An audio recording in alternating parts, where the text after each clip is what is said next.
What makes Doom Eternal different? Doom Eternal is a game in love with the Doom franchise. It's got some insanely baroque At least that part is true, because Doom Eternal is not in love with its music designer. and epic lore that ties the entire franchise, even Doom 64 together, into a single universe-spanning narrative. It's got visuals that evoke the classic over-the-top metal album cover art style of the original game, Yep, and the Doom guy even plays the original Doom in his free time when he's not chainsawing monsters in the face. that is the coolest part. Well, you know what I mean? But like, you can actually play regular Doom inside the Doom Eternal game, which is awesome. Does it make any sense? No. Is it supposed to? Also no. Just a quick heads up, there are going to be some spoilers for Doom Eternal here, no story ones, but I will obviously be showing the gameplay, and That's if you okay. don't want to see that, why'd you click on the video? That's okay. Huh? Yeah, it's not my problem, is it? You knew what you're getting into. Oh Doom yeah. Eternal is loads of fun. So much so that it Hey, here's the spoiler. The Doom guy kills the demon. Wow, big surprise. brought to mind an old classic piece of design advice that id Software have apparently gone deliberately out of their way to ignore wherever possible. And that is, less is more. Indeed. I'm sure you've all heard the phrase before. Less is more is a classic piece of design advice that's been around for ages. It was first recorded in the 1855 poem Andrea del Sarto by Robert Browning, but it's probably been around even longer than that. It means, more or less, that by eliminating elements of a piece of art or design that aren't 100% needed, you'll be able to focus your work down into something much more specific and effective than a broader, less refined alternative. Less content can actually be worth more. Less is more design worked for these cool chairs, this building, and those weird minimalist wallpapers that were popular a few years back. It's a widespread design aesthetic that id have actually used before, way back in the ancient past year of 2016 when they made the predecessor to Doom Eternal, simply called Doom. It's weird to see these two games, Eternal and 2016, side by side, because although they look basically the same, and control more or less identically, each one feels very different to play. Even though, like, they more or less play the same, but kind of feel like Doom Eternal essentially just feels like Doom 2016, but with like a little bit of extra movement and a couple new demons to like push the player around. Those are like the main differences, and you know, there's like a little like level up system that you can do with your armor, and you can level up your guns and stuff like that. But the base gameplay is push the player around in a meaningful way, force the player to move, and use their aiming skills to defeat all the demons in the arena, then move on to the next little puzzle. And you know, initially when you go through that learning process, it's hard in the beginning, but each game does it in a very fun way that you don't even realize like you're learning or whatever. Like the the little things that make Doom Doom.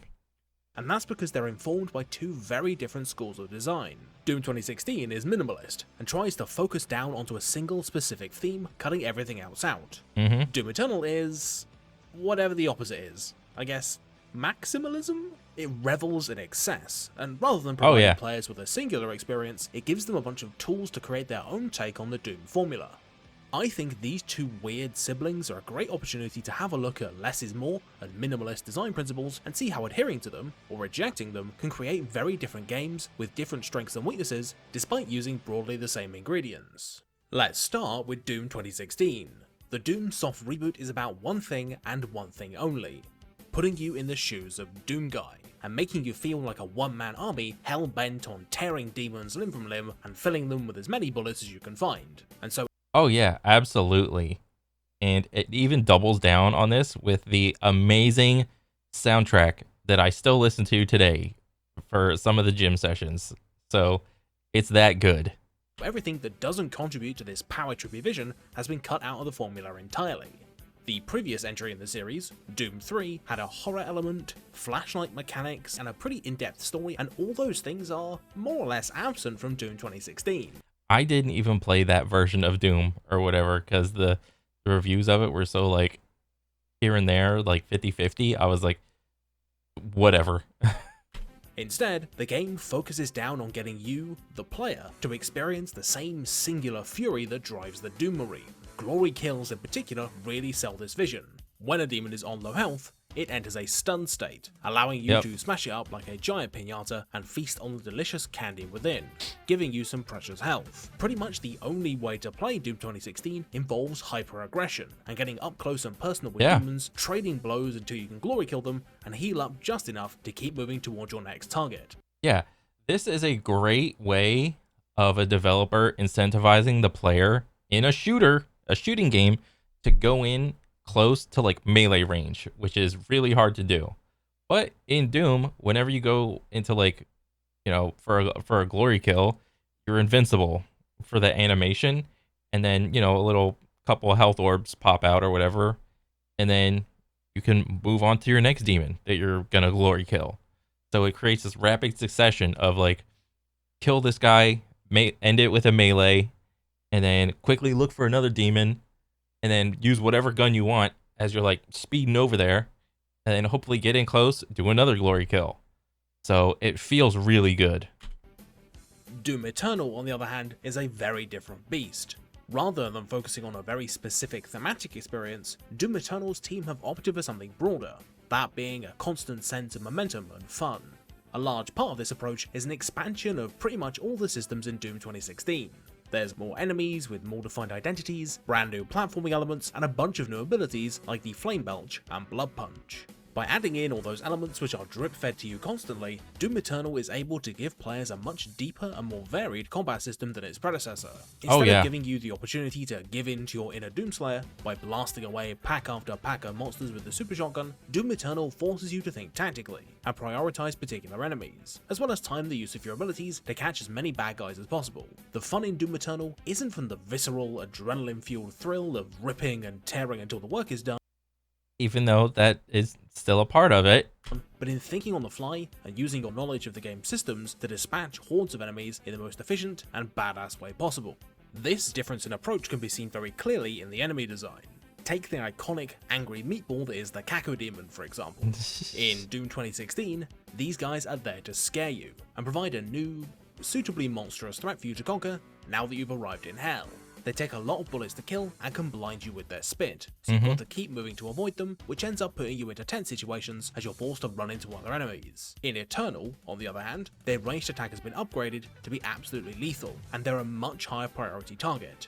So the ranged attack is more lethal, and whenever he goes in to bite you, depending on what difficulty you're playing on, that can take a huge chunk of armor and health. So what they've done to combat this and give you this as an option as a player is you have to, switch to what gun was it? It was the shotgun.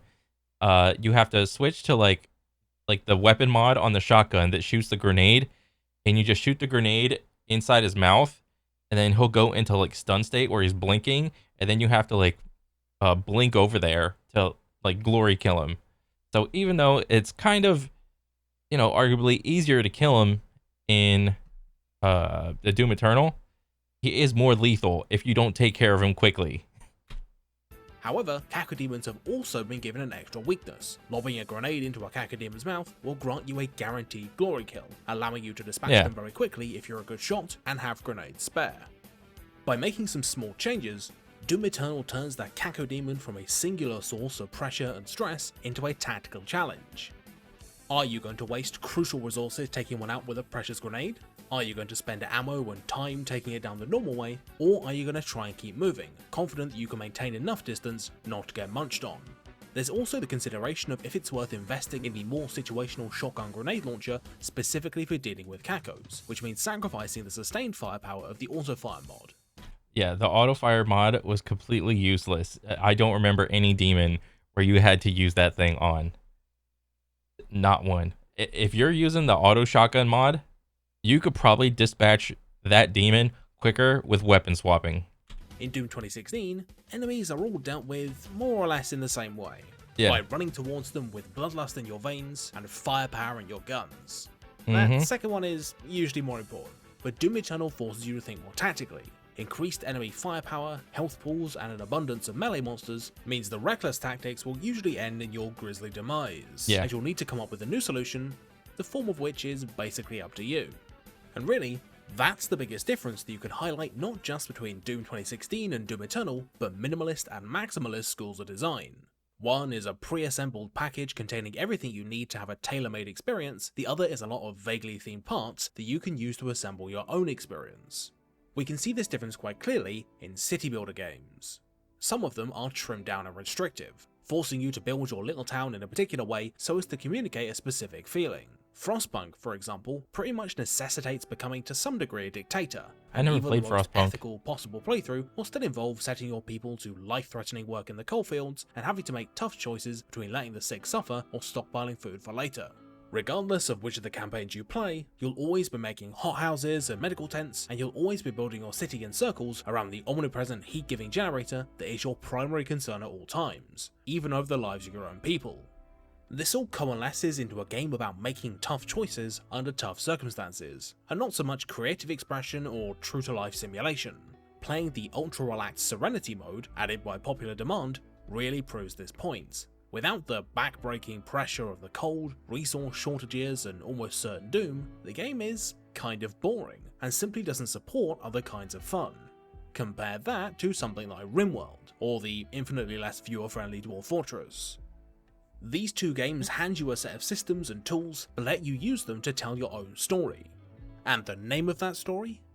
Dog Punchers. There are some other ones you could tell as well, of course.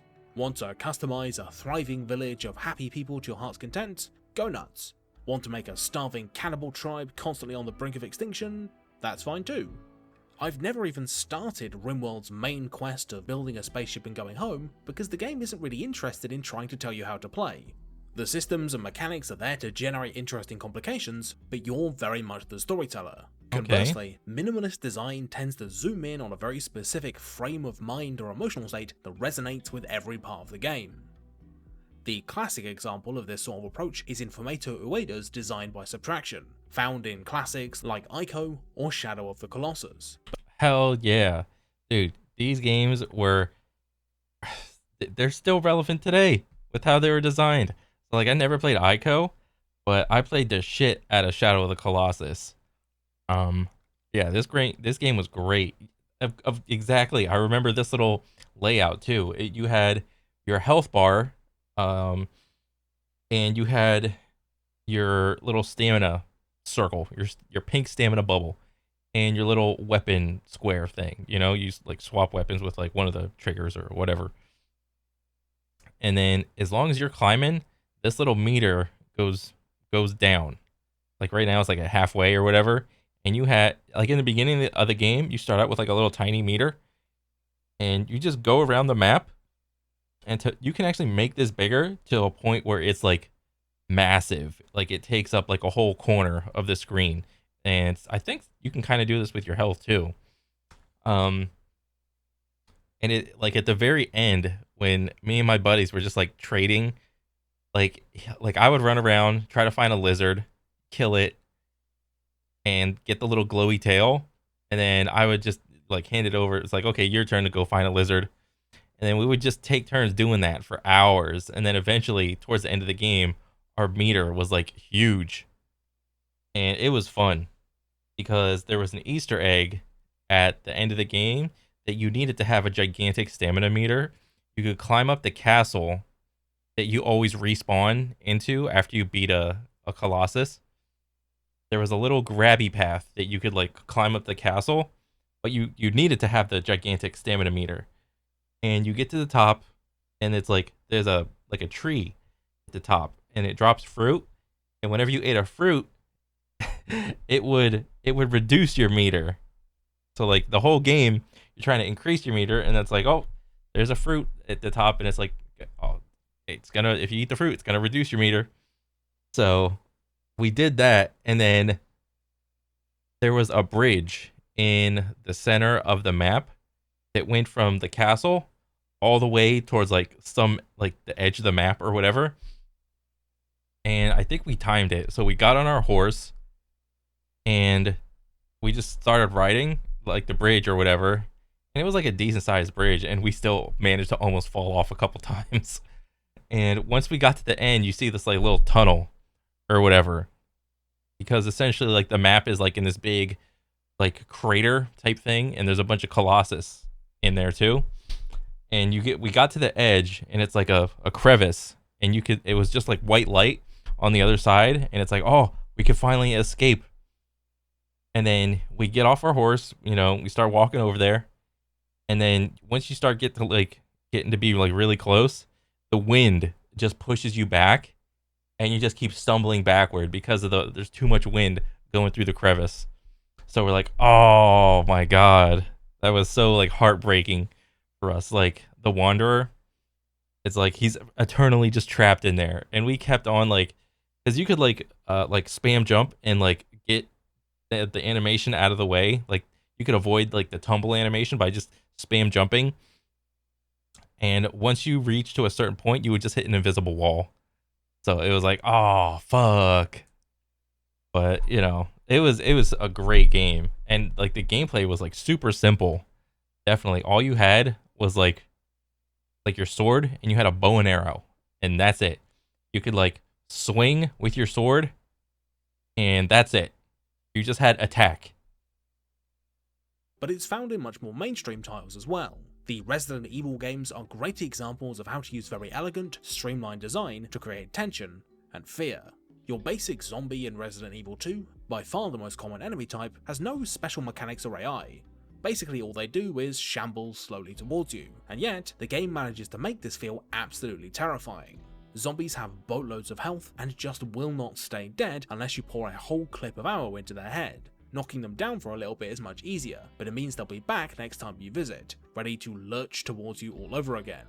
All this means you've got to play it smart and simply run away from most encounters, or try to stun zombies with a headshot if you really have to. You feel powerless against a horde of inevitable enemies designed to slowly yet relentlessly whittle you and your resources down. Thanks to the deliberately bare bones and clunky combat mechanics, even successfully taking down a zombo feels more like you barely got away with your life than an empowering moment of triumph. Specifically because you didn't have the wiggle room and freedom afforded to you by more complex, flexible systems found in a less minimalist game. Yeah. Even saving in hardcore mode, which is the default in the original games, involves mucking around with painfully limited inventory space and resources, ramping up the tension even more when an hour of progress is on the line. Doom 2016 is nowhere near as minimalist, but it does take similar steps. In order for you to really immerse yourself in Doomguy's angry frame of mind, there need to be absolutely no distractions. As such, the entire game is presented from Doomguy's first-person perspective, and the player is excellently introduced to the way the game expects them to feel by the way Doomguy actively ignores the law and is mean to computers. There's even some lovely little UI touches like the impact compensation pop-up that appears when you land, or the way you get suit upgrade points by pulling chips out of the chests of dead soldiers, that all help to sell the reality of the game and make you feel like you're looking out of the visor of a suit, rather than a gamey UI. Doom Eternal, on the other hand, wears its status as a video game loud and proud, and is much more concerned with function over form. The UI is much more colourful, showing brightly coloured gameplay information like ammo types, armour, and distinct enemy coloration first and foremost, because the game is putting you and your decisions in control. The glory kill too is much more vibrant here, because it's now a tactical choice to put yourself in harm's way to get some health, instead of a moment of catharsis. Well, it's still sort of that. Yeah. Doom Eternal even breaks its sibling's cardinal rule of first-person perspective, because in this game, you're not supposed to think of yourself as Doomguy. You're a person playing a video game. This is the reason why the game includes bizarre geometry-bending platforming segments, without the pressure of needing to keep the player like a double jump, blinking, what was it, the super shotgun with like its grapple ability. I mean, yeah, there's a little bit of temporary suspension of disbelief. You're fucking fighting demons from burning hell, all right? That's okay. Player fully immersed in a doom-slaying berserker mode 24/7, the game is able to separate combat encounters into isolated chunks, each with their own distinct challenges and themes, which helps to keep things fresh. Doom Eternal's priority is in giving the player information and options. To this effect, it even lets them change the difficulty on the fly or activate cheats, because it's not telling you how to have fun. If you want to chill out bashing pushover demons or to put your tactical skills to the test, Doom Eternal is right there with you. As a rule of thumb, what Maximalist games lack in a consistent tone, they make up for in flexibility. But it's not all good. These two opposite styles I can kind of get on that train. There's a less well, let me see. Let me see. Go back. do still Back. Okay, maximalism. What does he mean in by maximal? Like maximalism is in gameplay? Like you're I would say, dude, yes, there is like more flexibility and more focus for, from jumping from Doom 2016 to Doom Eternal. You have to focus more. Because, let's say you're the part of the casual audience and you only played the game on normal, and let's say like when you played Doom Eternal, you were not fresh off of the Doom 2016 bus where like the gameplay decisions and like the controls are still like fresh in your head. This is a brand new game to you. Like maybe you played 2016 and now you're playing Eternal when the game came out years later. You have to put more focus in because, as you stated earlier, it's like Doom 2016 was easier. Doom Eternal is harder. Why? Because it gives you more options. And when you have a bunch of more options in it, like to defeat like enemies and shit, like you have to focus to like do all the things. So I would say maximalism, you need more focus. Well, what does he mean by less focus? Less focus on like what, the story or something? Or like the vibe of it? Then yeah, I would probably agree. But also, Doom Eternal, like it's a whatever story. It's not supposed to be serious. You're like a human fighting demons from hell, all right? But the vibe in Doom Eternal is awesome. All right? Like every level, every mission, because there's like 3 little chunks to every mission or whatever, it feels like it's a unique level. It's awesome. And that you have a ton of flexibility in flexibility. Yeah, more flexibility and more options. Yeah. So I don't know. I think you like in Doom Eternal, you need more focus, and depending on like how far you're trying to get into the game, it's less flexible because the higher you go in difficulty in Doom Eternal, it starts to become like overwhelming with how fast you have to dispatch enemies with like correctly weapon swapping. Like if you're trying to beat the game with no cheats, and you're just trying to do it on like Nightmare or Ultra Nightmare, then all the flexibility in how you dispatch enemies, it's really narrow. You start to only, what I forgot the name of the guns. It's like when you weapon swap, your best options are like, what was that? The beam. You have like a gun that shoots a beam, and then you're just swapping from that to, no, there was different weapon combos, and it was like your main one was like the sniper. You swap from the sniper to the rocket launcher, but you can't do it from far away because the projectile speed of the rocket launcher was too slow, but the damage from the rocket launcher was like really high. So you have to get in like kind of medium-ish range to close range, and then you swap from like sniper rocket. So that becomes like your default thing to dispatch enemies. So there's less flexibility in that sense, but there's more focus in, just weapon swapping period. So I don't know. Let's just keep watching. But it's not all good. These two opposite styles do still have their weaknesses. Doom 2016's strict focus on its one particular state of mind means that the elements of the game that don't involve ripping and tearing pull you right out of the experience. The secret hunting in particular is really guilty of this. Backtracking through levels, not fighting any demons, and with no outside pressure means that the wave of adrenaline you've been riding for the last 30 minutes basically just disappears. However, secret hunting also but that's okay though for all the adrenaline to disappear, When you go through the game once on normal or whatever, that's like your like funnest, most like true, genuine like playthrough. If you want to collect all the secrets and stuff because you're a completionist, you're not necessarily looking for all the adrenaline that you got in your first playthrough. And I think that's fine. also gives you precious armor and weapon upgrades, so you feel compelled to do it, even if that means sacrificing what makes the game fun.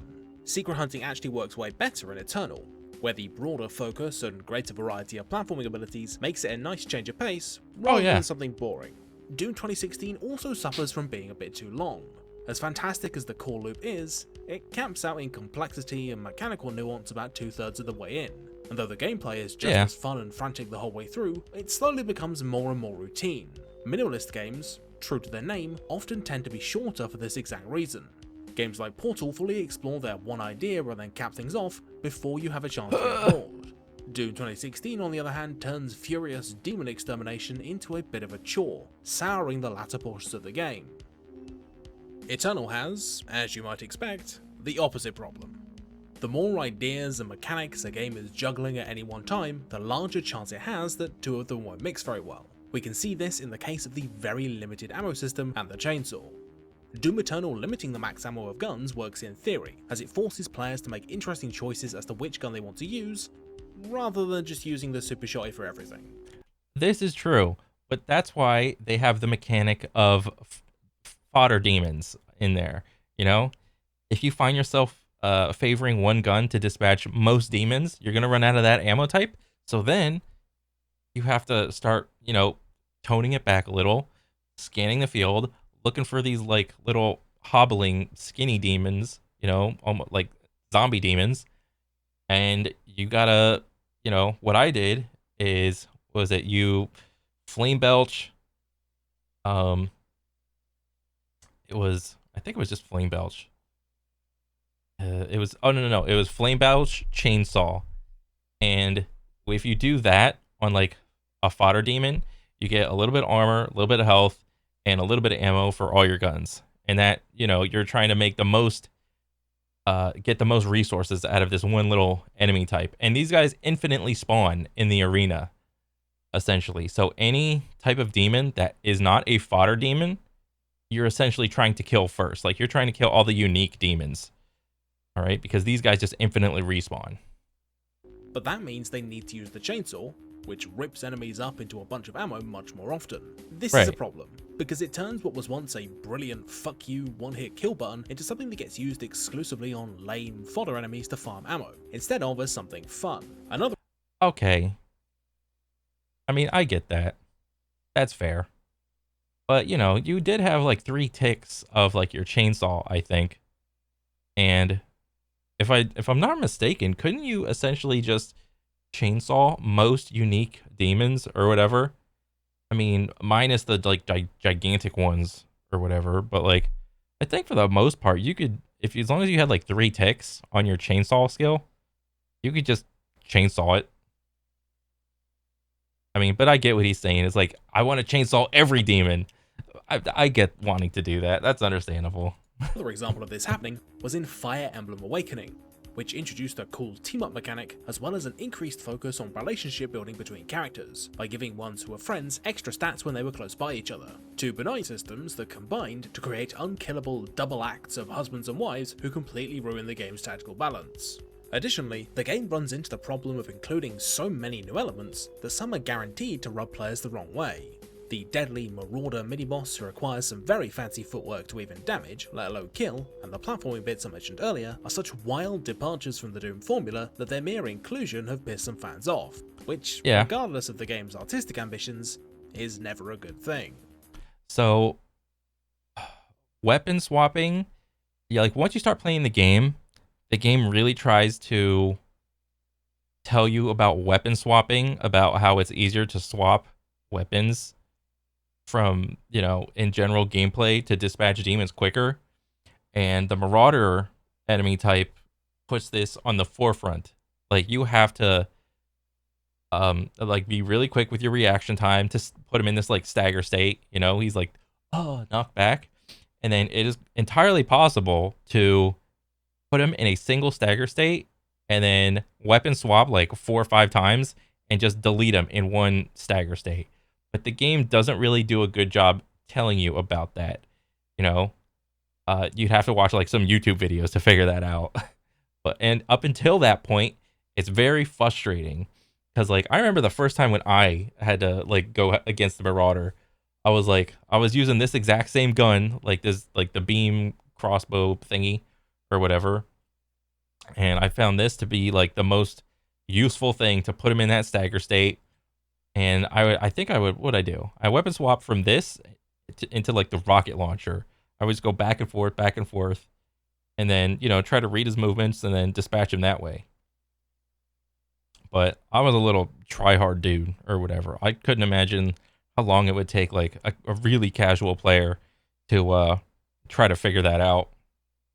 Doom 2016 and Doom Eternal are both great games, but neither of them are perfect. Doom Eternal is a bit of a mess on a variety of levels, and it's got so much going on between the bonkers story, billions of collectibles, and weird new enemy designs that it's hard to work out how you're supposed to get the most out of the game. Yeah, Doom Eternal is not a game that you can stop halfway through, play something else, and then come back to it. Because if you do that, you're gonna get stuck in this like some random middle mission, and you need to perform all these like movement combos and weapon combos that you have built up like some sort of muscle memory for.